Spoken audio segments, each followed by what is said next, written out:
All right, we're in 1 Timothy chapter 5, and in our last lesson we were talking about widows that Paul's discussing in this chapter, widows indeed, and we're going to look at that again this morning and try to talk about the last part of this chapter and really to focus in on some of the details about what Paul is dealing with here.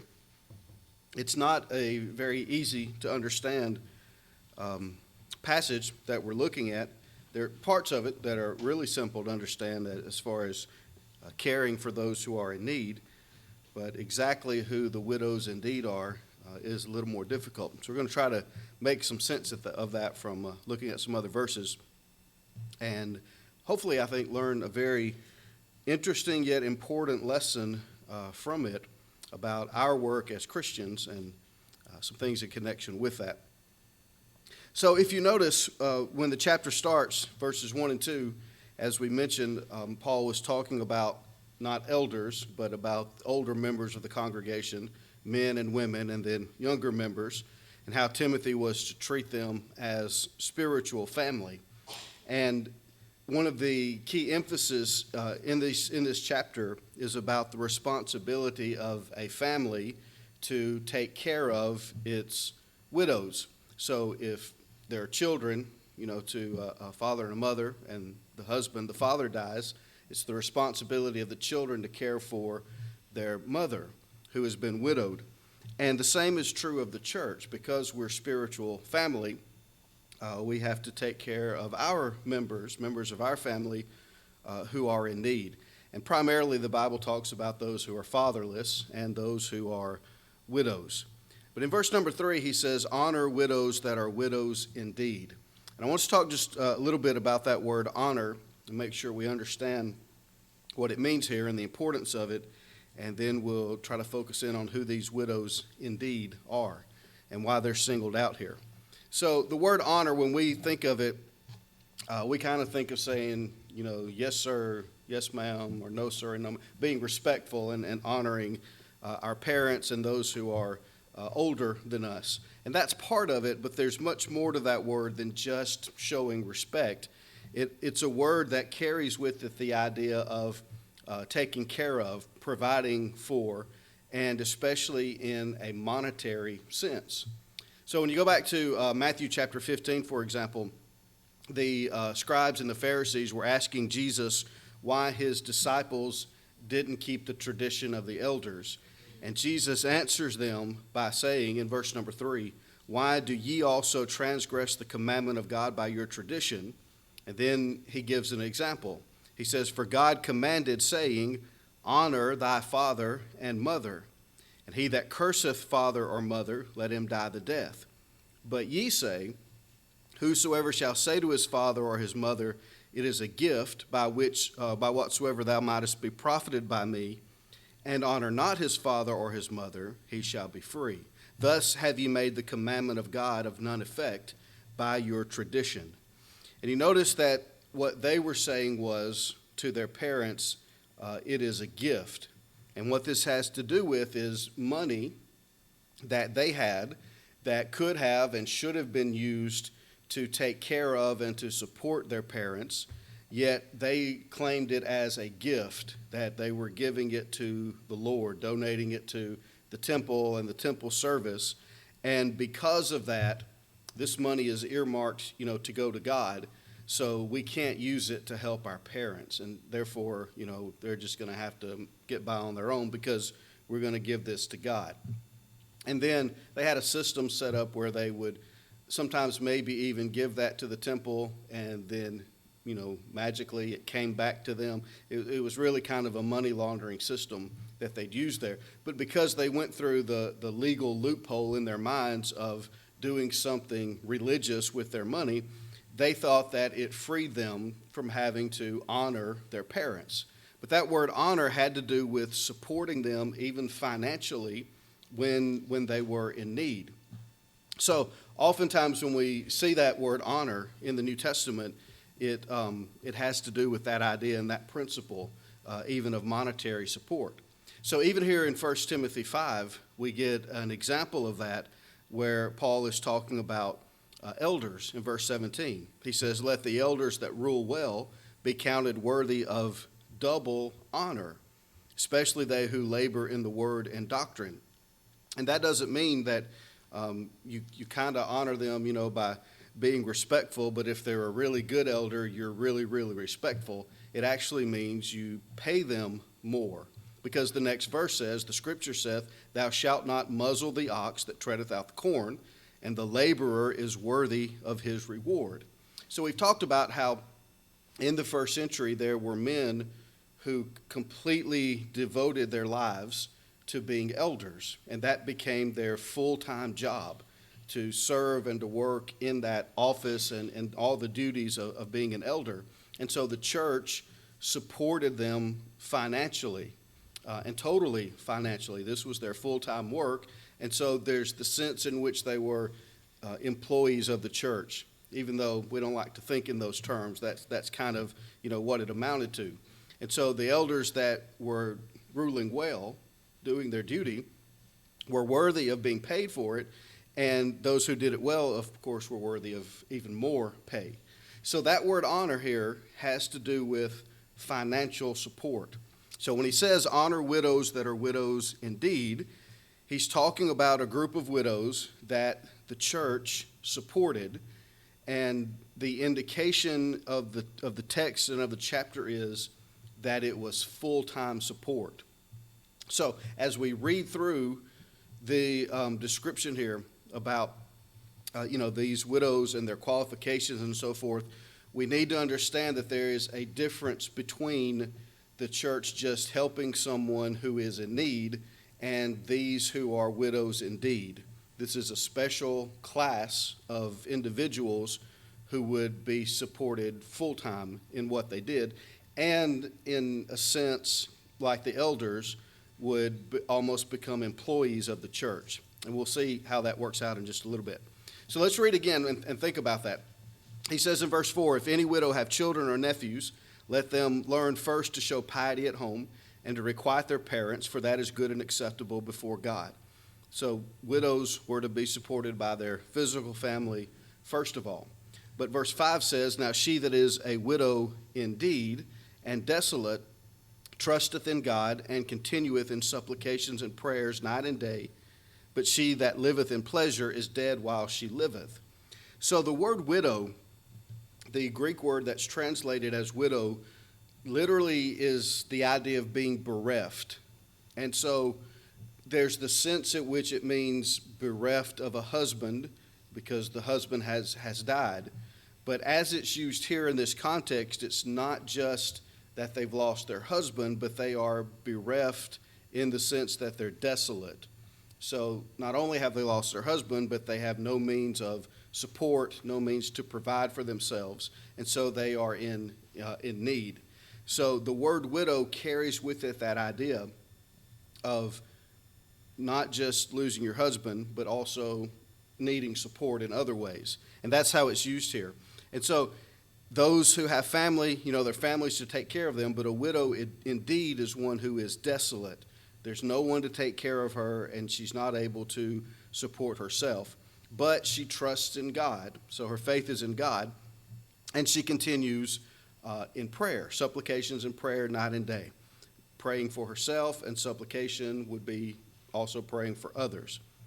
The one who lives in pleasure is dead while she liveth. So there's a person who is spiritual and a person who is fleshly. And the one who's fleshly minded and living after the flesh is spiritually dead, even though she's physically alive. So in verse 7, he says, "These things give in charge, that they may be blameless. But if any provide not for his own, especially for those of his own house, he hath denied the faith and is worse than an infidel." So Timothy was to teach this and to preach this so that they would be blameless. The church would know what it's supposed to do.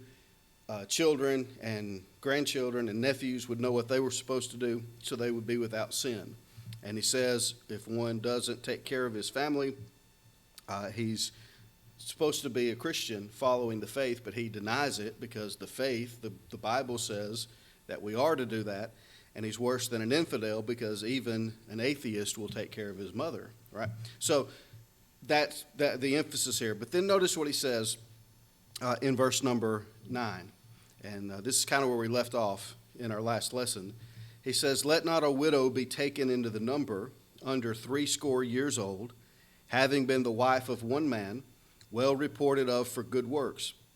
If she have brought up children, if she have lodged strangers, if she have washed the saints' feet, if she have relieved the afflicted, if she have diligently followed every good work.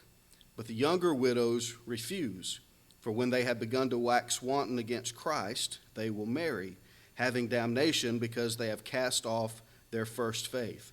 And withal they learn to be idle, wandering about from house to house, and not only idle, but tattlers also, and busybodies, speaking things which they ought not. I will therefore that the younger women marry, bear children, guide the house, give none occasion to the adversary to speak reproachfully, for some are already turned aside after Satan." Then he says, "If any man or woman that believeth have widows, let them relieve them, and let not the church be charged, that it may relieve them that are widows indeed." So we have some qualifications that are given here for these widows indeed. And the key thing to understand is that he's talking about a widow who is taken into the number. The American Standard Version translates that word as enrolled. And so that it's a word that was used when you joined the army. You were enrolled, right? You were put on the list. They knew who you were, and you were a soldier. So you would receive a soldier's pay, a soldier's benefits, all of those things. So this word enrolled is putting people on a list so that they would be recognized in this category and receive the benefits that come from it. Okay? So whatever this has to do with, it's a special class of widows that were on the church roll, if you will, and not a roll of membership, but a list that these were widows that the church was taking care of, providing for, and apparently completely and totally providing for them because there was no one else to help them. So that's why you have these qualifications. So when you think about what he says, that this widow that's going to be supported by the church couldn't be less than 60 years old. Does that mean that if a woman who is 59 years old and her husband dies, the church can't help her? Of course not. What about a young widow, someone who's just been married recently and they're still young in their 20s or their 30s and they're left destitute and maybe they have young children? Can the church not give them some money to help them? Of course they can. In fact, we're supposed to. The Bible commands us to do that. But those who don't meet those qualifications can't be enrolled into this program, for lack of a better word, that was designed for these widows who are widows indeed. So the qualifications have to do with those who are going to be on this list, not just anybody that can or can't be supported by the church or helped by the church. But these become fully supported by the church. The church takes over providing for their care completely because there's no one else to do it.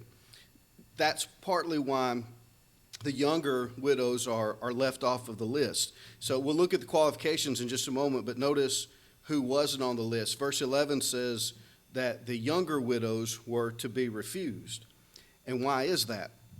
Well, one reason is because the end of that verse says that they will marry. So they may be a widow now, but if they're young, there's the likelihood that they will marry again. And so they wouldn't want to or need to be on this list of widows that the church is taking care of completely because their situation is probably going to change. But also, he says, when they have begun to wax wanton against Christ, they will marry.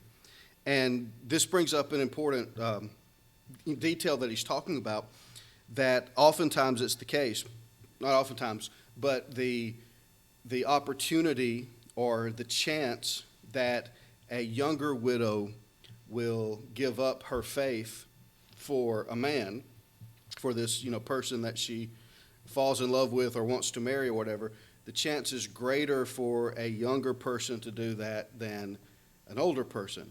someone who has been married, for many, many years and they're very advanced in age, is less likely to deny the faith in order to get married, whereas one who's younger might be more tempted by that. And so the warning is that the younger widows couldn't be a part of this program, whatever it was exactly, because there was the chance that they would fall away because of their desire to be married again, because they were still young. He says, having damnation because they've cast off their first faith. And again, that doesn't just mean that all young women are like that, or young men, as far as that goes, or that older individuals, can't do that. I've known some men who were well up into years who have left the church to marry some woman that they, were in love with or whatever. Been Christians all their lives, like 60, 70 years, and fall in love with this woman, and they just give it all up for her. So it can happen for anyone in any age, but the likelihood is greater when you're younger than older.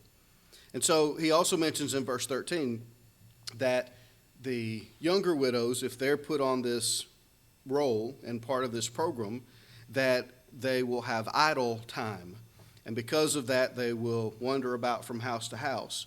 And in doing so, they'll not only be idle, he says, but tattlers and busybodies, speaking things which they ought not. And again, that's not just something that's limited to younger people, but the chance is greater for them. The hope is, and the way things are supposed to work, that the longer we live as a Christian and the more experience we get, the better we learn to keep our mouths closed and not to gossip and spread rumors and talk about people behind their back. And so those who are older should be better at that than those who are younger. But that's, again, the principle behind it. Now, he doesn't say, when he says they'll wax wanton against Christ, they will marry, he's not saying that it's wrong for a young widow to remarry, because he says in verse 14, I will therefore that the younger women marry. That's what they should do. Now, they ought to do it in the right way and marry a Christian and marry someone that's going to, help them spiritually and not harm them. But Paul says that this is what they should do. Instead of becoming a part of this role and an employee of the church, they should get married and have children and guide the house and give none occasion to the adversary to speak reproachfully.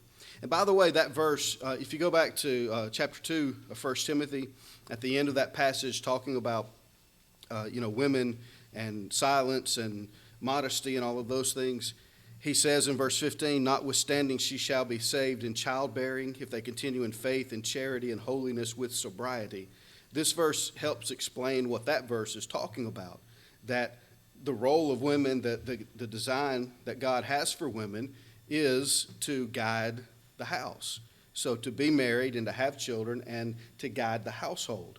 And that doesn't mean that a woman can't have a job outside the home, but it means that God has designed her, and her place and her role in his plan for the home is to be the guide of the home. The husband may be the head of the house, but the wife guides it because of all the things that she does for the home.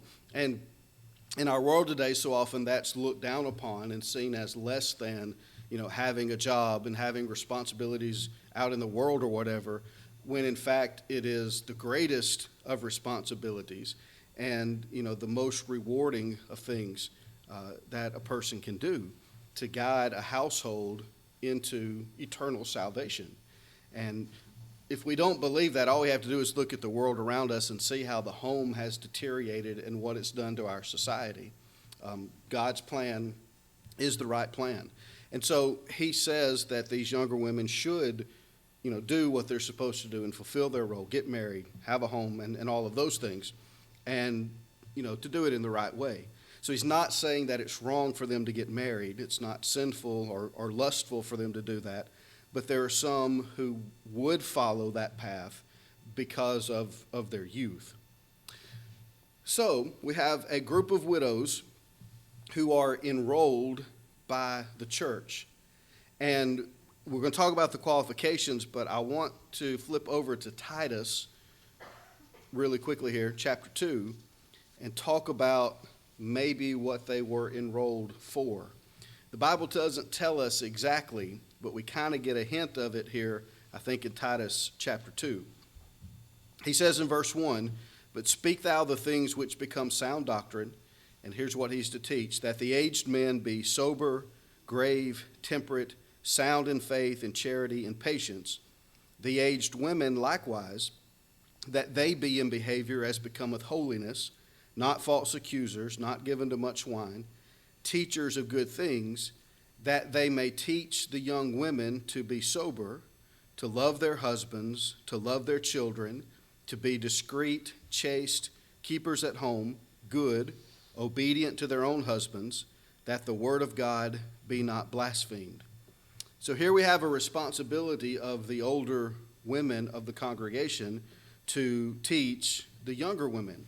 And we need to understand that in that world, the world in which Paul lived, which the Bible was written, men had very little to do socially with women. The sexes were separated by and large, except in marriage and the home and those things. But men just didn't socialize with other women that weren't their wives or their daughters, their physical family.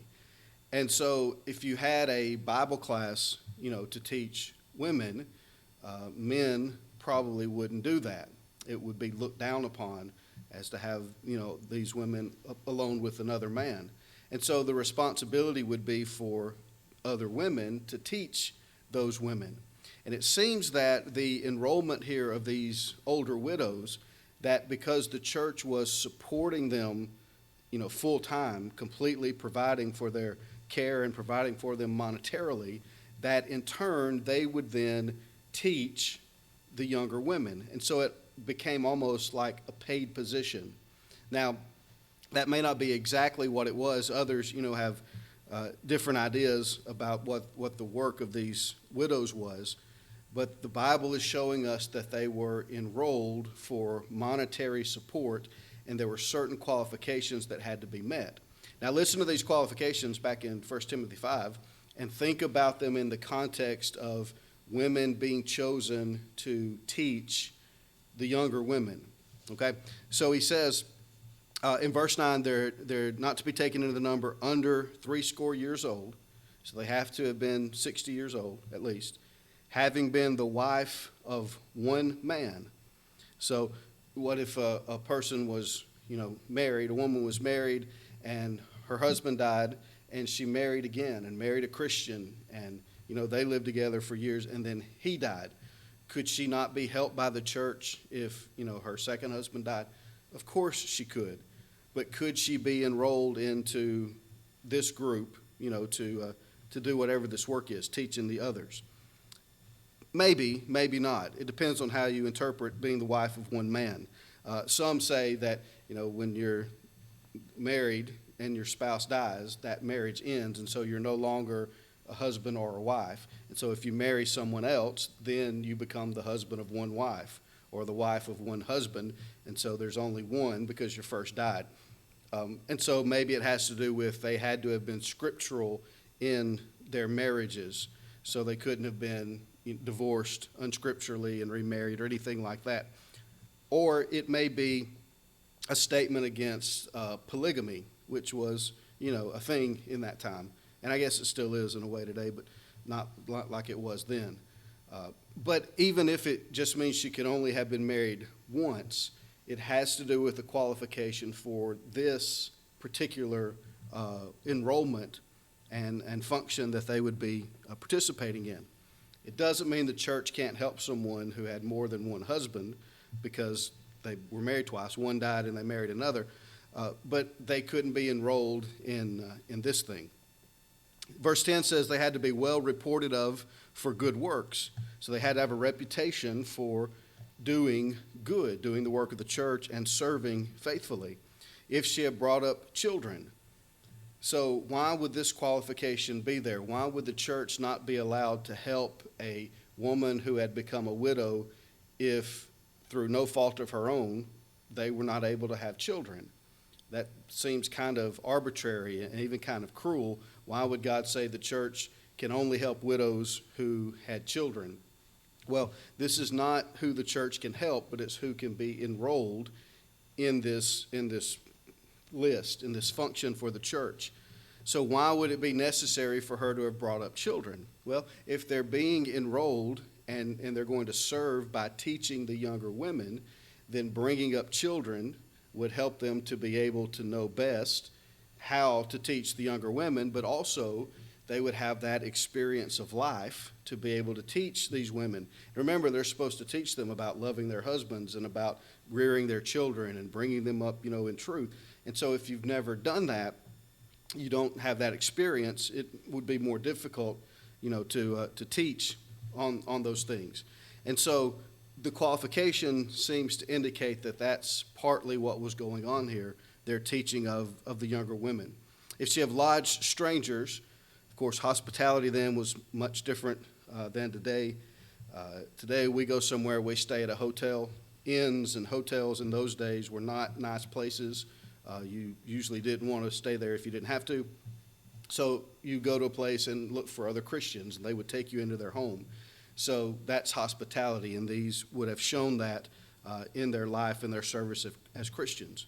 If she have washed the saints' feet, which again was a tradition in those days because you wore sandals and your feet got dirty, and when you came to someone's house, one of the first things that would be done is they would provide water, and if they had servants, the servants would wash feet.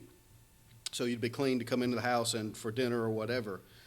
It was a sign of humility and a sign of a willingness to serve in the most menial of ways to wash someone's feet. That's why it's so significant that Jesus did it in John chapter 13, and he tells his disciples to have that same kind of attitude and to be willing to do the same. So again, she's demonstrating that heart of service and of humility. If she have relieved the afflicted, helped those who were suffering and sick and who were in need, if she have diligently followed every good work. So the qualifications show that she's a woman who, is scripturally a widow. She was in the right kind of marriage and her husband has died. She has age to be experienced and to have experiences of life and to be hopefully past the point where she would give up her faith, to get married to someone else or whatever. And again, imagine she's teaching the younger women and she runs off with a man, right? That's going to influence those that she was teaching. And that's why a younger widow would not be placed in this position, but an older one could be. And she's demonstrated that she's a servant. She's brought up children, she served the church, she's helped those who were in need, and all of these things would be used then to teach others, to pass that knowledge on to others.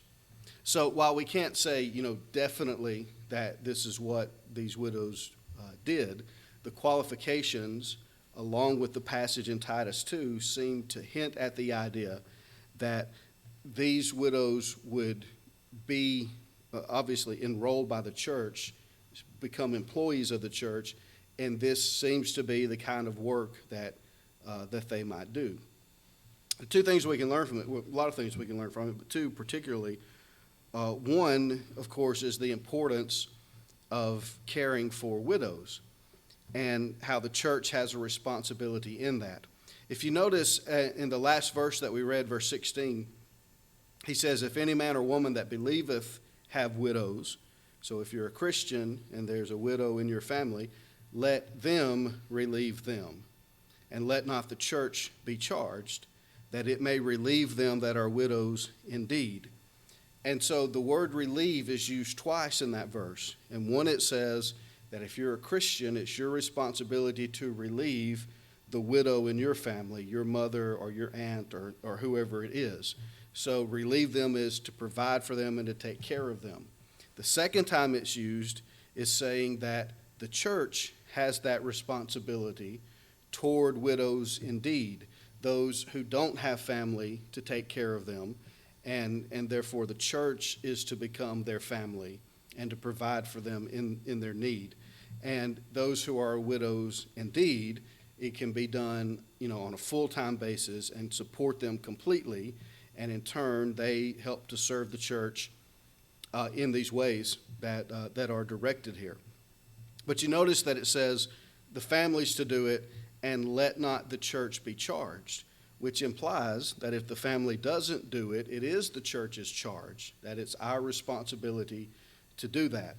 And so we live in, a different world. Things are different in a lot of ways, where oftentimes widows are able to support themselves and don't need full-time support. But at the same time, when it is needed and when that need is present and the family cannot do it or will not do it, then it is the responsibility of the church. And that may be something we don't think about as much. We think about orphans' homes. We don't really talk about widows' homes much.